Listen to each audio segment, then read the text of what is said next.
حضور کہتے ہیں تم حق پر ہو. کیا آپ سچے رسول نہیں ہیں؟ کہا میں سچا رسول ہوں. کیا ہمارا خدا حق نہیں ہے؟ وہ سوال کر رہے ہیں. کہا ہمارا خدا بھی حق. کہا ہمارا خدا حق، آپ سچے رسول اور میں حق پر، تو پھر میری غیرت یہ برداشت نہیں کر سکتی کہ کعبے میں جھوٹے خداؤں کو پوجا جائے اور ہم چھپ چھپ کر سچے خدا کی عبادت کریں.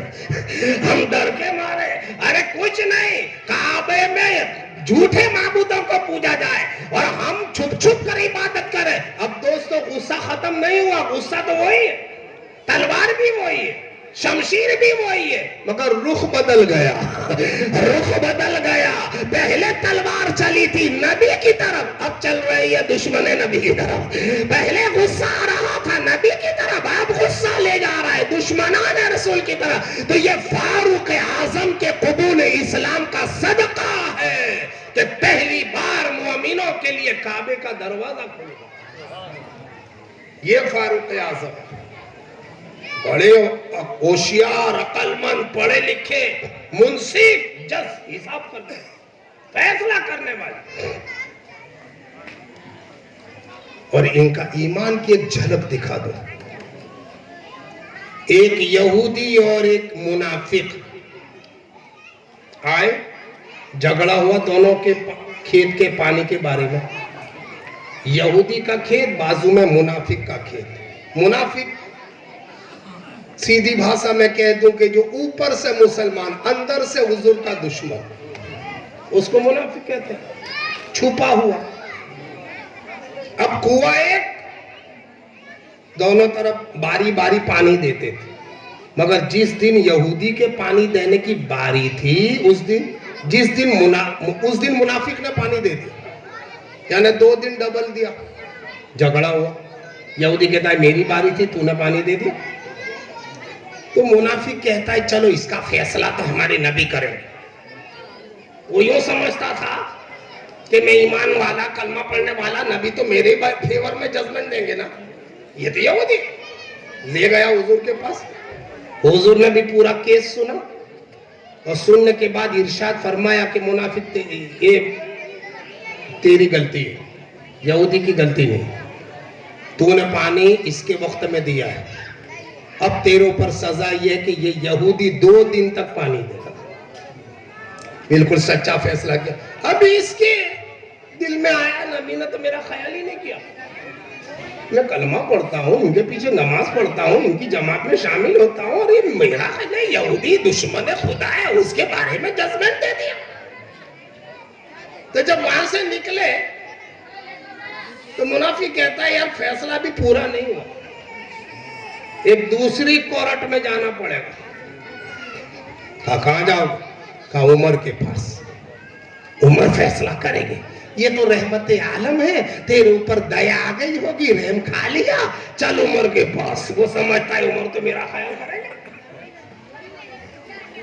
ارے ہوتا تو یہ ہے کہ جو سیشن میں ہارتا ہے وہ ہائی کورٹ میں جاتا ہے، جو ہائی کورٹ میں جاتا ہے وہ ہارتا ہے، وہ سپریم میں جاتا ہے. یہ گدھا سپریم کا ہارا ہوا سیشن میں آ رہا ہے، نچلی کورٹ میں آ رہا ہے. جب انہوں نے کہا ٹھیک ہے چلو عمر کے پاس جاتے ہیں. اب وہاں گئے، پورا معاملہ سامنے رکھا. عمر نے اچھی طرح سے سنا.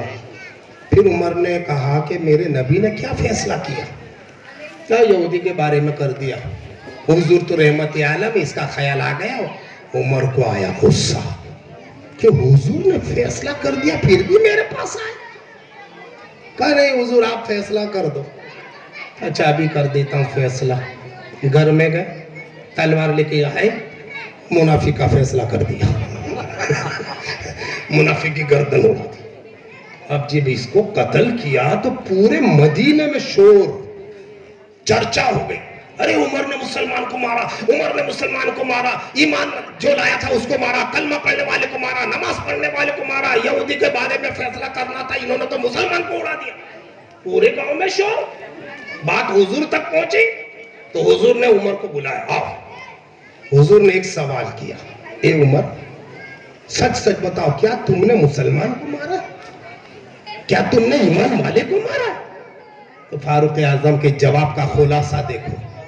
فاروق اعظم کہتے ہیں یا رسول اللہ یہ صحیح ہے کہ میں نے کلمہ پڑھنے والے کو مارا ہے, یہ بھی صحیح ہے میں نے نماز پڑھنے والے کو مارا ہے, یہ بھی صحیح ہے کہ مسجد نبی میں آنے والے کو مارا ہے, یہ بھی صحیح ہے کہ آپ کے پیچھے جماعت میں کھڑے ہو کر نماز پڑھنے والے کو مارا, مگر یہ صحیح نہیں ہے کہ میں نے مسلمان کو مارا.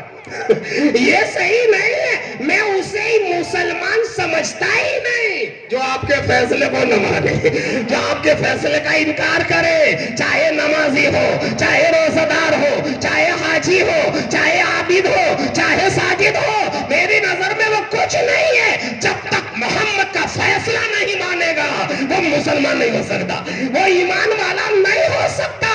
دوستو ابھی تو یہ بول رہے تھے کہ جبرائیل امین آ گئے اور اللہ نے ان کے فیصلے پر مہر لگا دی, آیت نازل کر دی, فلا وربک لا یؤمنون حتی یحکموک فیما شجر بینہم ثم لا یجدوا فی انفسہم حرجا مما قضیت ویسلموا تسلیما. یعنی جو عمر بول رہے تھے اسی کی تشریح قرآن کر رہا ہے, اسی کی تصدیق قرآن کر رہا ہے. یعنی محبت رسول میں جو کرو گے خدا اسے بھی پسند فرمائے گا. اللہم صلی علی سیدنا محمد وبارک وسلم. لیکن ایک سوال پیدا ہوا, سوال یہ پیدا ہوا کہ عمر کو اتنی جلدی کیا تھی کہ سنتے ہی تلوار نکالی گردن اڑا دی. ارے بھائی کم از کم حضور کو جا کر پوچھ لیتے, کم از کم قرآن میں دیکھ لیتے, اور ہو سکتا ہے آیت کوئی نازل ہو جاتی. مگر انہوں نے تو جیسے ہی سنا کہ محمد عربی کا فیصلہ نہیں مانتا کلمہ پڑھنے والے کو مار دیا. اتنی جلدی کیوں؟ چلو پوچھو فاروق اعظم کہ آپ کو اتنی جلدی کی کیا ضرورت؟ مسجد نبوی کوئی دور نہیں تھی, جا کر کے حضور سے پوچھ لیتے کہ حضور آپ کے پاس سے آئے, فیصلہ آپ نے کیا دیا, پھر بھی یہ میرے پاس آئے, تو حضور جو چاہتے فیصلہ کرتے. انہوں نے سنتے ہی تلوار نکالی گردن اڑا دی. پوچھو عمر کے ایمان سے, پوچھو عمر کے اسلام سے, پوچھو عمر کی جرات اور بہادری سے کہ آپ کو اتنی جلدی کیوں؟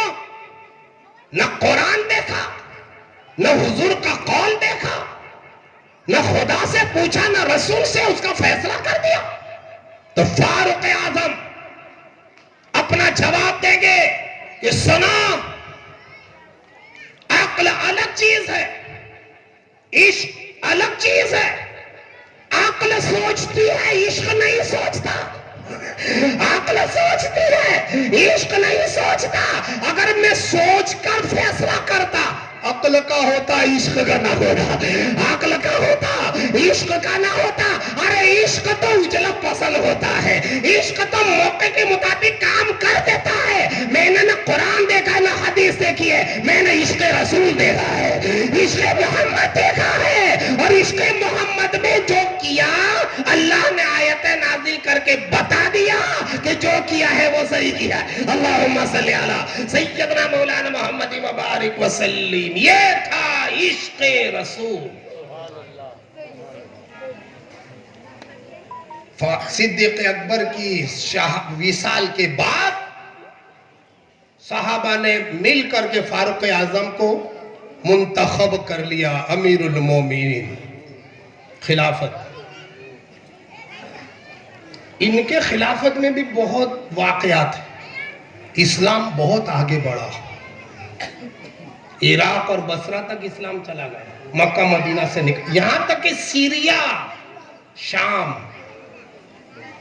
سب سے بڑا کارنامہ فاروق اعظم کا یہ کہ وہ مسجد اقصی جو عیسائیوں کے ہاتھ میں تھی وہاں لشکر بھیجا. تو جنگ کی ضرورت نہیں پڑی, لڑائی کی ضرورت نہیں پڑی. پادریوں نے کہا کہ بھئی ہم نے ہماری کتابوں میں دیکھا ہے توریت میں کہ اس طرح کا کوئی بادشاہ ہوگا تو یہ مسجد اقصی پہ قبضہ کرے گا, اور اس کی نشانیاں دی. ہم صرف تمہارے بادشاہ کو دیکھنا چاہتے ہیں, ان سے بات چیت کر لیں, اگر نشانیاں ہیں تو ہم یوں ہی دے دیں گے، اور نہیں ہے تو ہم مریں گے مگر تم کو مسجد اقصیٰ نہیں دیں۔ تو صحابہ عمر بن عاص سپہ سالار تھے، انہوں نے خط لکھا فاروق اعظم کو کہ یہ لوگ آپ سے ملنا چاہتے ہیں۔ عمر مدینہ سے چلے، نہ لشکر ہے، نہ سپاہی ہے، نہ باڈی گارڈ ہے، نہ سرکشا ہے، ایک اونٹ اور ایک غلام۔ مدینہ سے نکلے، تھوڑی دیر تک غلام چلا، پھر عمر کہتے ہیں کہ اب ٹھہر جا، اب میں لگام لے کے آگے چلوں گا، تو اوپر بیٹھے گا۔ کہ حضور آپ امیر المومنین ہیں، آپ کی شان کے خلاف۔ ارے کیا شان کے خلاف؟ نبی نے اونچ نیچ کا بھید بھاؤ ختم کر دیا ہے، ایک ہی صف میں کھڑے ہو گئے محمود و ایاز، نہ کوئی بندہ رہا نہ کوئی بندہ نواز، یہاں کوئی اونچ نیچ نہیں ہوتی۔ خود چلے، غلام کو بٹھائے، پھر باری آئی، پھر عمر بیٹھے، غلام چلا، باری باری بدلتے رہے۔ جب مسجد اقصیٰ کے بارڈر میں پہنچے ملک شام، تو باری تھی غلام کے بیٹھنے کی، عمر کے چلنے کی۔ وہ لوگ انتظار میں، پورا لشکر، پادریوں نے دور سے دیکھا کہ کوئی آ رہا ہے اونٹ پر بیٹھا ہوا۔ تو اس نے کہا دیکھو یہ شاید یہ تمہارے بادشاہ کا کوئی قاصد ہے جو خبر دینے آ رہا ہے کہ حضرت آ رہے ہیں۔ تو مسلمان عمر بن عاص جو سپہ سالار تھے وہ کہتے ہیں نہیں یہی عمر ہے، انہیں اکیلے آ رہے، مدینہ سے ملک شام تک، سیریا تک اکیلے، کوئی باڈی گارڈ کی ضرورت ہے؟ اللہ ہی جس کا سب سے بڑا حفاظت کرنے والا ہو، اسے یہ باڈی گارڈ رکھنے کی کیا ضرورت؟ پھر پادری پوچھتے ہیں جو بیٹھا ہے اونٹ پر وہ یا جو چل رہا ہے؟ کہ جو چل رہا ہے وہ ہمارا امیر ہے، جو بیٹھا ہے یہ ان کا خادم۔ کہ پہلی پہچان پوری ہو گئی، ہم سمجھ گئے کہ وہ امیر ایسا ہی ہوگا، وہیں پر جیت گئے جنگ۔ پھر بیٹھے، بات چیت ہوئی، ساری نشانیاں دیکھ لی، آخری نشانی یہ رہی کہ چلو عمر تو ایسے ہی اچھے ہیں، جہاں سپاہیوں کو بھی چیک کر لیں کہ ان کا کردار کیسا ہے۔ کہا حضرت ہم نے پورا شہر سجایا ہے، آپ کے لشکر کا استقبال اور سواگت گھر گھر میں ہوگا، آپ گلیوں سے نکلو، سارے سپاہیوں کو کہو کہ گلیوں سے نکلے جلوس کی طرح۔ جب مسلمان لشکر اس ملک شام کے شہر سے گزرا، انہوں نے پلان یہ بنایا تھا، در و دیوار پر، دریچوں پر، کھڑکیوں پر خوبصورت لڑکیوں کو سجا کر بٹھایا تھا کہ کسی کی بھی نظر اڑ جائے، کسی کی بھی نظر عورت پہ گر جائے، غیر محرم عورت کی طرف اگر یہ دیکھیں گے تو ہم حملہ کر دیں گے، کیونکہ ہمیں یقین ہے کہ جس کی نظر صحیح نہیں ہوتی وہ ہمیشہ ہار جاتا، وہ کبھی فتح نہیں ہو سکتا۔ اتنا بڑا لشکر شہر سے گزرا، گلی گلی سے گزرا، گھر گھر سے گزرا، لیکن جب لوٹ کر آیا پادریوں نے پوچھا کہ بھائی ہمارا شہر کیسا لگا، کھڑکیاں کیسے لگی، گھر کیسے لگے، محل کیسے؟ کہا دیکھا کس نے ہے، ہم تو نبی کے غلام ہیں۔ نبی نے کہا چلو تو نظر جھکا کے چلو، چلو تو نظر جھکا کے چلو۔ کہا یہ نشانی بھی پوری ہو گئی، اب مسجد اقصیٰ آپ کے پاس۔ دیکھا جب کردار صحیح ہوتے ہیں تو لڑنے کی ضرورت نہیں پڑتی ہے، کردار ہی کامیابی دلاتا ہے۔ آج ہمارے ہار کی وجہ یہی ہے کہ ہمارے کردار بگڑ گئے، ہمارے اعمال بگڑ گئے، ہمارا کریکٹر بگڑ گیا۔ جب دین پر قائم تھے تو دنیا جھکتی تھی، آج دین کو پسے پشت ڈال دیا تو دنیا کے آگے ہمیں جھکنا پڑتا۔ یہ ہے فاروق اعظم کا کردار۔ چلتے چلتے ایک اور ان کی فضیلت بتا دوں۔ ہاں جھولی گھوم رہے ہیں بھئیہ، یہ نورانی یووا گروپ نے ان کی محنت مشقت کے ساتھ بہترین آیوجن کیا ہے جلسوں کا، 10 دن کا۔ بچے بیچارے محنت کرتے ہیں، آپ لوگ دامِ درم قدم سخن حصہ لیتے ہیں، اپنی حیثیت کے مطابق اس میں ڈالتے ہیں، تو کم از کم اتنا تو آپ امداد کریں کہ آسانی سے ان کا یہ خرچ پورا ہو جائے۔ میں نے سنا 2-2 روپے، اب 2-2 روپے کا تو زمانہ گیا، ہمارا بچہ بھی 50 کی نوٹ مانگتا ہے. اب وہ 10 روپے کی چاکلیٹ نہیں کھاتا, 50 روپے کی چاکلیٹ آئس کریم مانگتا ہے. تو پھر اس میں بھی تھوڑا سا بڑھاؤ. مہنگواری اتنی بڑھ گئی ہے, اب دینے میں بھی تھوڑا سا مارکیٹ بڑھا دو. کم از کم روز آ کر کے 50 روپے بھی آپ ڈال دیں گے تو انشاءاللہ یہ کام سب مل کر کے سب کی طرف سے ہوگا اور بارگاہ حسینی میں پیش کیا جائے گا, اور انشاءاللہ یہ ان کو کوئی تکلیف نہیں ہوگی. تو بچوں کو آپ دیں, یہاں آئے ہیں یہاں بھی دیں, 50 روپے کم از کم ڈال دیں, اور پھر اپنی طرف سے جو زیادہ لکھوانا ہو تو کمیٹی کے حضرات سے مل جائے. اب دیکھو فاروق اعظم, فاروق اعظم کی خلافت کا زمانہ, مولا علی نے خواب دیکھا.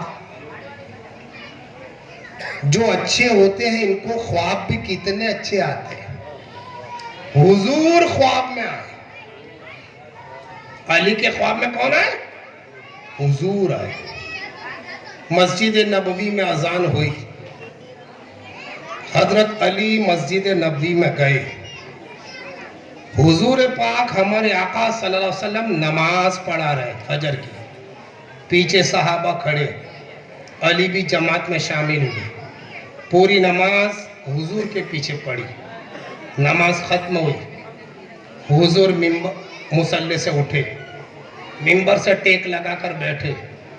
صحابہ حضور کے آس پاس بیٹھے, علی بھی بیٹھے. تھوڑی دیر کے بعد ایک لڑکی آئی, ہاتھ میں خوان لے کر حضور کے سامنے رکھا. حضور نے پردہ ہٹایا, اس میں کھجوریں بھری تھی. میرے آقا نے ایک ایک کھجور اٹھائی, ہر صحابی کو دی, علی کو دی. سب نے کھجور کھائی, علی نے بھی کھائی. بس وہ کھجور کھانی تھی کہ علی کی آنکھ کھل گئی. یہ سب خواب میں, مگر علی کہتے ہیں کہ جو خواب میں کھجور کھائی تھی اس کی مٹھاس اٹھنے کے بعد زبان پہ موجود تھی, جیسے میں نے ابھی کھجور کھائی. یہ سب خواب. اب تھوڑی دیر کے بعد مسجد نبوی میں اذان ہوئی. علی نے بستر لپیٹا, مسجد میں آ گئے. فاروق اعظم کا زمانہ خلافت کا, وہ نماز پڑھاتے. فاروق اعظم مصلی پر, پیچھے جماعت, علی بھی اس میں شامل ہوئے. پوری نماز فاروق اعظم کے پیچھے پڑھی. جب نماز ختم ہوئی, فاروق اعظم مصلی سے اٹھے, منبر سے ٹیک لگا کر بیٹھے. جماعت صحابی وہ بھی فاروق اعظم کے آس پاس بیٹھے. علی بھی آئے, وہ بھی بیٹھے. تھوڑی دیر کے بعد ایک لڑکی آئی, ہاتھ میں خوان لے کر عمر کے سامنے رکھا. عمر نے پردہ ہٹایا, اس میں کھجوریں بھری تھی. عمر نے ایک ایک کھجور اٹھائی, ہر صحابی کو دی. سب نے کھائی, علی کو دی, علی نے بھی کھائی.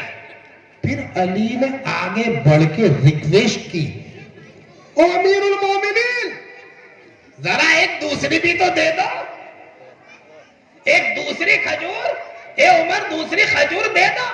تو عمر کہتے ہیں ان کی طرف دیکھا, مسکرایا, کہا اے علی, اگر خواب میں حضور نے تمہیں 2 کھجوریں دی ہوتی میں بھی تمہیں 2 کھجور دے دیتا, میں بھی تمہیں 2 کھجور دے دیتا. علی چکر میں پڑ گئے کہ یہ تو خواب دیکھ کے آیا ہو, نہ کسی نے بتایا, نہ کسی نے سنایا, آپ کو کیسے پتا؟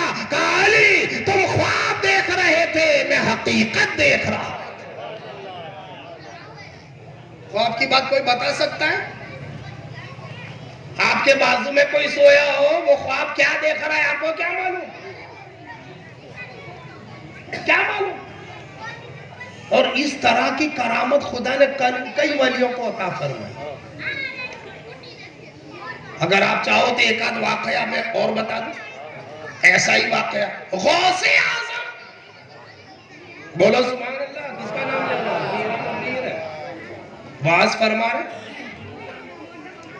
اور ان کی واز میں اولیاء بھی آتے تھے, ولی بھی آتے تھے. تو ایک ولی بیٹھے تھے مجمع میں, علی بن ہیتی, اس وقت واز کر رہے, وہ سن رہے. اچانک غوث اعظم کھڑے ہو گئے, ادب کے ساتھ، جیسے ہم سلام میں کھڑے ہوتے ہیں، تھوڑی دیر چپ چاپ پھر بیٹھ گئے. واز ختم ہوئی، لوگوں نے پوچھا کہ حضور آپ بیچ میں کھڑے ہو گئے پھر بیٹھ گئے، وجہ کیا؟ کہا میرے سامنے ایک ولی بیٹھے تھے، ان کو بلاؤ. علی بن ہیتی کو بلایا. غوث پاک نے فرمایا بولو کیا ہوا، بیان کرو.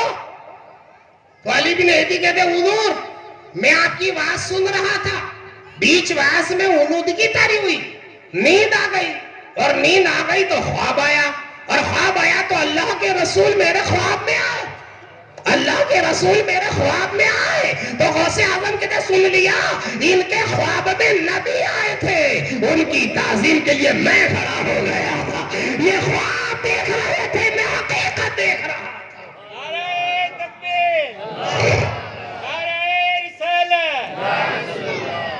خواب کون بار اللہ کیسا ولیوں کو کرامت عطا فرما. ایک اور خواب سنا، قصیدہ بردہ شریف کا نام آپ نے سنا ہوگا، آج کل ہمارے بچے بہت پڑھتے ہیں. مولا یا صلی وسلم دائما ابدا علی حبیبک خیر الخلق کلہم. یہ کس طرح لکھا؟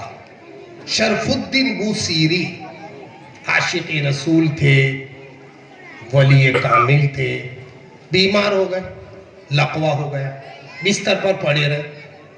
بیماری میں سوچا کہ لا حضور کے بارے میں ایک قصیدہ لکھو.